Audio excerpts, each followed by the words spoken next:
Hi, everybody. It's Mr. Gray here. Thank you again for another fantastic week of school. In this case, very short. We're on to a normal week next week. And I have a few announcements of things coming up. On Wednesday, February 4th, we're going to have Global School Play Day.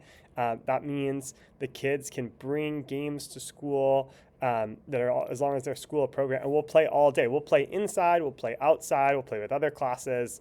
It'll be a really, really fun day. So that's just a way to kind of take a break and celebrate the work we've done this year, and just to have a day where the kids kind of get to think and play with each other in a way that they don't often get to at school. So that'll be really fun.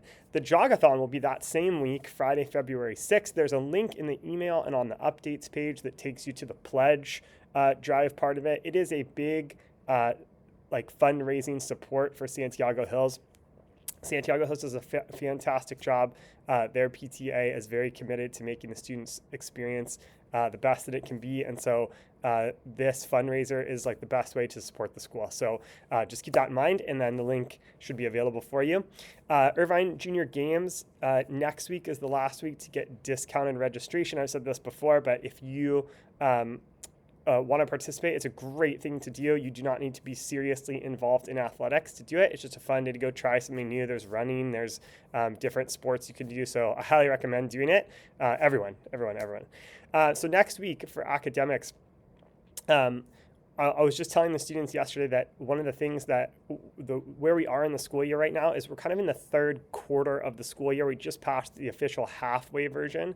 And really this like third quarter is just, the end of January and then February and March, and it goes pretty fast. And then the last quarter of the year after spring break is really fast. It just moves quick. And so this is like, there's a lot happening. There's the Jogathon, and then there's Global School Play Day, and then we have open house in March, and then there's conferences in March. So there's a lot of markers that keep us moving, but there's just a lot happening and things going on. So the kids are going to have some projects happening, and there's just going to be a lot happening. So it'll be a really fun time, and so we're getting started with that part right now. All the things we're kind of going to get started with this week and coming up kind of lead into the next couple months, which will be really fun. So in reading, I've been reading out loud the book Heroes to demonstrate what are the characteristics of a historical fiction book, specifically that historical fiction books have real people and real events mixed in with fictional people and fictional events. And so we have to kind of keep those, kind of understand the history and kind of build our knowledge about what's happening at that time, while also understanding that this is like a fictional story, and so I'm supposed to analyze it the way I would any other fictional story, looking at the relationships of characters and themes and things like that. So we're going to read a novel we're going to study a novel all together called Esperanza Rising.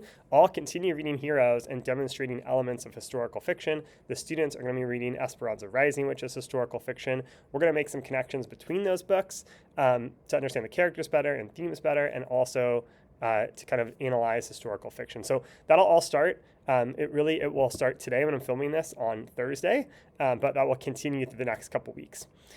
In our next writing unit, we're going to write a persuasive letter, and we're going to write it to our local representative in the House of Representatives for the United States. And so we'll talk about kind of how the Congress is set up in the United States. We're getting a little bit ahead of ourselves for our study of the Constitution later, but it's giving a good framework for how like democracy works, that you have a representative and that you can make your voice heard in this way. So the kids are going to pick a topic that they care about and write a persuasive letter. And so we're going to be looking at how Congress works and how democracy works, and also persuasive letters. And so that'll be happening again for a couple weeks, and we'll send it off to our representative. Last year we got a couple of letters back, which was really nice. And so they can kind of see that you can have your voice heard in that way.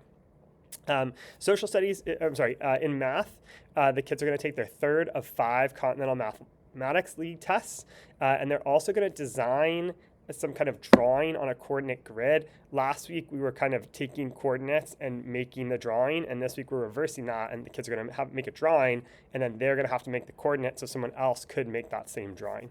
And social studies is a little bit, we're starting to come together in social studies. We're starting to get to the meat of social studies this year, which is how the United States was formed and kind of the basic ideals of the United States. And so we're going to look at the First Great Awakening, and then we're going to talk about like how that led the colonies maybe to start revolting. We may or may not get to a like town hall simulation that shows how democracy works in these like small early colonies and how they got everyone's voice heard. And that kind of relates back to our House of Representatives in the writing. So we're just getting to the really exciting part of the history of the United States and social studies. In science, the kids will analyze the relationship between water, air, sunlight, nutrients, and plant matter that they gather from multiple sources. And of course, they'll have science lab with Mrs. DeMarco. We have nothing in language this week. We're getting back into vocabulary probably next week, but we have to finish a couple things, so we have time for that. We'll meet with our second grade buddies. They're doing a really fun project making a If You Give a Mouse a Cookie style story right now. We'll play board games with Mrs. Kovac's class. We're still doing physical fitness testing prep. We're working our way up for the mile run, and we'll start practicing some of the other things, curl-ups, push-ups, etc. And then on Fridays, we're continuing our photography project. So continue sending your device on Fridays. It went great. The kids were very responsible last time, and just try to make sure that the photos make it onto your student's Google Drive. And if you're having trouble, the kids can come talk to me, and I'm happy to help with that. Okay, lots going on as always. Please email me if you have any questions. Have a great weekend. I'll talk to you next week. Bye-bye.